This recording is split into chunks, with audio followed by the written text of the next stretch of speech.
Hello friends, আবারও চলে এলাম নতুন একটা ভিডিও নিয়ে। রিসেন্টলি যারা স্থলপথে ভারত ভ্রমণ করবেন তাদের জন্য এই ভিডিওটা খুবই গুরুত্বপূর্ণ, তাই ভিডিওটা না টেনে সম্পূর্ণ দেখতে থাকুন। আপনারা যখন স্থলপথে ভারত ভ্রমণে যাবেন তখন ভারত এবং বাংলাদেশ ইমিগ্রেশন অফিসাররা কিছু প্রশ্ন করে থাকে এবং কিছু ডকুমেন্ট দেখতে চায়। এই ভিডিওতে আজ আমি আপনাদের বলবো ভারত এবং বাংলাদেশ ইমিগ্রেশন অফিসাররা কী ধরনের প্রশ্ন করে এবং কি কি ডকুমেন্ট তারা দেখতে চায়। প্রথমে বলি, ভারত ভ্রমণে বাংলাদেশ এবং ভারতের ইমিগ্রেশন অফিসাররা কী ধরনের ডকুমেন্ট দেখতে চায় এবং আপনার কি কি ডকুমেন্ট ভারত ভ্রমণে যাওয়ার আগে আপনার কাছে রাখতে হবে। ইমিগ্রেশনে যেসব ডকুমেন্ট দেখতে চাইবে ভারত ভ্রমণ করতে, প্রথমে আপনার যে ডকুমেন্টটা লাগবে সেটা হলো আপনার ভ্রমণ ট্যাক্স বা ট্রাভেল ট্যাক্স। এটা আপনি অনলাইনেও করতে পারেন বা যে স্থলপথে যাবেন সেই স্থলপথে যে সরাসরি আপনি ট্রাভেল ট্যাক্স কাটতে পারেন। এরপর আপনার কি লাগবে, পোর্ট ট্যাক্স। পোর্ট ট্যাক্সও সেম, আপনি অনলাইনে আগে থেকে করে নিতে পারেন, আর তা নাহলে আপনি স্থলপথে যে স্থলপথে আপনি যান না কেন সেখানে আপনার আপনি পোর্ট ট্যাক্সও দিতে পারেন। এখন আমার সাজেশন যেটা থাকবে, এখন কিন্তু অনেক ভিড় হচ্ছে স্থলপথে, আপনি যে স্থলপথ দিয়ে যান না কেন প্রচণ্ড ভিড়, তো আপনারা ঘরে বসে অনলাইনে ট্রাভেল ট্যাক্স এবং পোর্ট ট্যাক্সটা করে নেয় বেটার। তাহলে আপনাদের কিন্তু ট্রাভেল ট্যাক্স এবং পোর্ট ট্যাক্সের জন্য লাইন ধরতে হবে না, কাজটা ইজিলি হয়ে যাবে। পর ইমিগ্রেশন অফিসাররা যে ডকুমেন্টটা দেখতে চায় এটা খুবই গুরুত্বপূর্ণ একটা ডকুমেন্ট, যেটা আপনার প্রফেশন প্রুফ, আপনি কি করেন সেই একটা কাগজ তারা দেখতে চায়। আপনি ধরেন যদি আপনি মুদি দোকান বা ওষুধের দোকানে আপনি কাজ করে থাকেন তাহলে অবশ্যই সেখান থেকে আপনার প্রত্যয়নপত্র নিতে হবে, সেই দোকানের মালিকের সিল এবং সাইন থাকতে হবে প্রত্যয়নপত্রে। আপনি যদি চাকরি করেন তাহলে এনওসি নিতে হবে, এনওসি অবশ্যই আপনার ডেট ওয়াইজ মানে ছুটির তারিখ ওয়াইজ আপনার থাকতে হবে। আপনি যদি ছাত্র হন তাহলে আপনার স্টুডেন্ট আইডি কার্ড থাকতে হবে, ভ্যালিড স্টুডেন্ট আইডি কার্ড, যেটা আপনার নন ভ্যালিড স্টুডেন্ট আইডি কার্ড কিন্তু অ্যালাউ হবে না। যদি স্টুডেন্ট আইডি কার্ড আপনার নন ভ্যালিড হয়ে যায় তাহলে আপনি যে স্কুল বা কলেজে পড়াশোনা করেন সেখান থেকে একটা প্রত্যয়নপত্র নেবেন। আপনি যদি ব্যবসায়ী হন তাহলে আপনার ভ্যালিড ট্রেড লাইসেন্সের কপি নিয়ে যাবেন, আর আপনি যদি কৃষক হন তাহলে আপনার একটা জমির খতিয়ানের একটা কপি নিয়ে যাবেন। এই ডকুমেন্টটা কিন্তু খুবই ইম্পর্টেন্ট, এই ডকুমেন্টটা কিন্তু বাংলাদেশ ইমিগ্রেশন অফিসাররা বেশি দেখতে চায়। এটা যদি আপনি না দেখাতে পারেন তাহলে কিন্তু তারা একটু ঝামেলা করে ইমিগ্রেশনে যে, তো এই ডকুমেন্টটা আপনারা সাথে রাখবেন। আপনি যখন বাংলাদেশ ইমিগ্রেশনের কাজ শেষ করে যখন ভারতের ইমিগ্রেশনে প্রবেশ করবেন তখন আপনাকে কিন্তু একটা ভারতের ইমিগ্রেশন থেকে আপনাদের একটা অ্যারাইভেল কার্ড দিবে বা ইমিগ্রেশন ফর্ম একটা পূরণ করতে দেয়। এই ফর্মটা আপনারা কিন্তু বসে সুন্দরভাবে পূরণ করে নেবেন, এটা কিন্তু ম্যান্ডেটরি। আপনার খুব সহজ ইমিগ্রেশন ফর্মটা পূরণ করা, ওখানে যেসব তথ্যগুলো চাইবে সেই সব তথ্যগুলো আপনারা সুন্দরভাবে লিখে অ্যারাইভেল কার্ডটা ফিল আপ করে রাখবেন। এই সাধারণত বাংলাদেশ এবং ভারত ইমিগ্রেশনে এই কয়েকটা ডকুমেন্টই লাগে, এর বেশি কিছু তেমন লাগে না। যারা মেডিকেলে যাচ্ছে তাদের হয়তো মেডিকেল অ্যাপয়েন্টমেন্ট কার্ড এবং মেডিকেল সব ডকুমেন্টগুলো সাথে রাখতে হয়। নর্মাল কিছু সাধারণ এই ডকুমেন্ট রাখলে আপনার ইমিগ্রেশনে কোনো ঝামেলা হবে না। এখন আপনাদের জানাবো বাংলাদেশ এবং ভারত ইমিগ্রেশনে কী ধরনের প্রশ্ন করে থাকে ইমিগ্রেশন অফিসাররা। বাংলাদেশের পাশে তেমন কোনো প্রশ্ন আপনাকে করবে না, জাস্ট আপনার নাম ঠিকানা জানতে চাইবে আর আপনি কি করেন সেটা বলে আপনাকে ছেড়ে দেবে, এবং যেসব কাগজপত্র দেখতে চাইবে সেসব কাগজপত্র আপনি দেখাতে পারলে আপনাকে সিল দিয়ে, পাসপোর্টের সিল দিয়ে আপনাকে ছেড়ে দিবে। এরপর আপনি যখন বাংলাদেশের ইমিগ্রেশন শেষ করে ইন্ডিয়ান ইমিগ্রেশনে ঢুকবেন তখন ইন্ডিয়ান ইমিগ্রেশন অফিসাররা কিছু প্রশ্ন আপনাকে জিজ্ঞেস করবে। কী ধরনের প্রশ্ন জিজ্ঞেস করে সেটা, এখন আপনার নাম জানতে চাইবে। আপনি যখন প্রশ্নটার উত্তর দিবেন অবশ্যই আপনার পাসপোর্টের যে নামটা আছে ঠিক ফুল নেম আপনি বলবেন, অর্ধেক নেম বলবেন না। যেরকম যদি মোহাম্মদ রহিম থাকে অবশ্যই মোহাম্মদ রহিম বলবেন, শুধু রহিম বলবেন না। এরকম পাসপোর্টে ফুল যে নামটা থাকবে সেটাই আপনি বলবেন।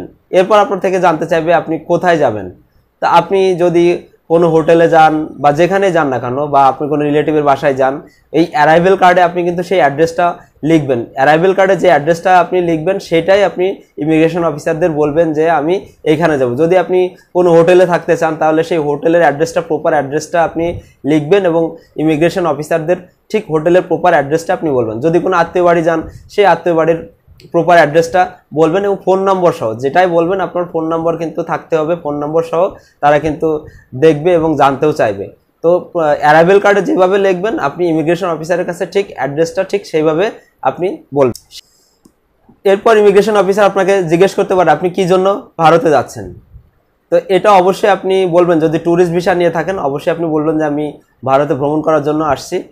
কখনোই বলবেন না যে ট্যুরিস্ট ভিসা নিয়ে আমি ডাক্তার দেখাবো বা অন্য কোনো কিছু করবো, এটা কখনো বলতে চান। যদিও করে থাকেন ইমিগ্রেশন অফিসারদের কাছে কখনো এটা বলবেন না। যদি আপনি ট্যুরিস্ট ভিসায় যান অবশ্যই বলবেন যে আমি ভ্রমণ করতে যাচ্ছি। যদি আপনি মেডিকেল ভিসা নিয়ে যান তো অবশ্যই বলবেন যে আমি ডাক্তার দেখানোর জন্য ভারতে যাচ্ছি। মেডিকেল ভিসার ক্ষেত্রে একটু বলে রাখি, যখন আপনি বলবেন যে ডাক্তার দেখাতে যাচ্ছি তখন কিন্তু ইমিগ্রেশন অফিসার আপনাকে বলতে পারে যে হসপিটালে আপনি ডাক্তার দেখাবেন ফেরার পথে অবশ্যই আপনার সেই ডকুমেন্টগুলো আপনি কিন্তু তাকে দেখাতে হবে।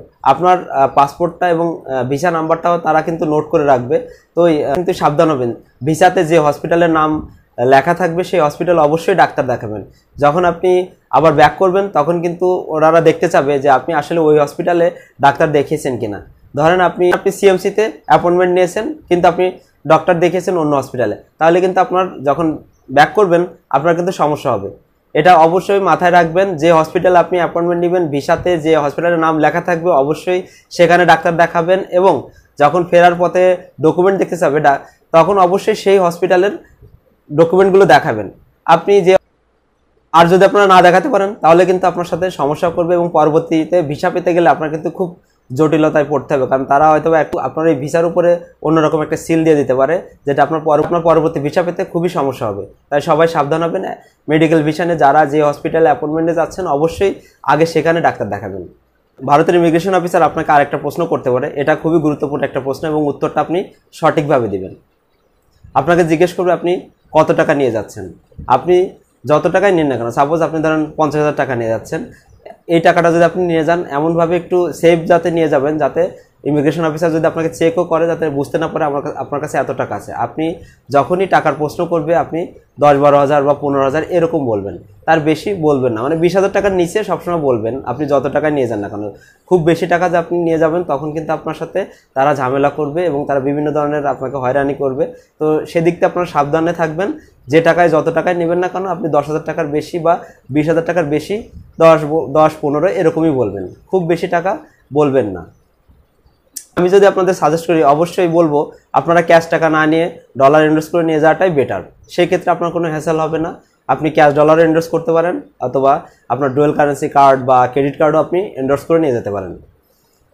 যখন আপনি ক্যাশ ডলার এন্ডোর্স করবেন আপনি ক্যাশ ডলার নিয়ে যেতে পারেন, কোনো সমস্যা করবে না। আর আপনি যদি ক্রেডিট কার্ড বা ডুয়েল কারেন্সি কার্ডে এন্ডোর্স করেন সেক্ষেত্রে কিন্তু আপনার কার্ডটা কিন্তু তারা দেখতে চাবে। তাই সাথে অবশ্যই কার্ডটা রাখবেন, যে কার্ডে আপনি ডলার এন্ডোর্স করে নিয়ে যাচ্ছেন সেই কার্ডটা আপনারা অবশ্যই রাখবেন। এই কার্ডটা কিন্তু তারা দেখতে চাবে, যদি আপনি না দেখাতে পারেন আপনার কিন্তু ইমিগ্রেশনে সমস্যা হবে। এরকম সাধারণ কিছু প্রশ্নই ইমিগ্রেশন অফিসাররা করে থাকে। তারপর সব কিছু ঠিকঠাক থাকলে তারা আপনাকে অ্যারাইভেল সিল দিয়ে আপনাকে ছেড়ে দেবে, ভারতে যাওয়ার অনুমতি দিয়ে দেবে, আপনি তখন ভারতে প্রবেশ করতে পারবেন। তো আজকের এই ভিডিওটা এই পর্যন্ত।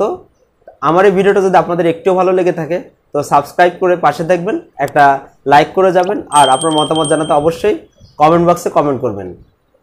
আবারও নতুন কোনো ইনফরমেটিভ ভিডিও নিয়ে আপনাদের সামনে হাজির হব। সেই পর্যন্ত সবাই ভালো থাকবেন, সুস্থ থাকবেন। ধন্যবাদ।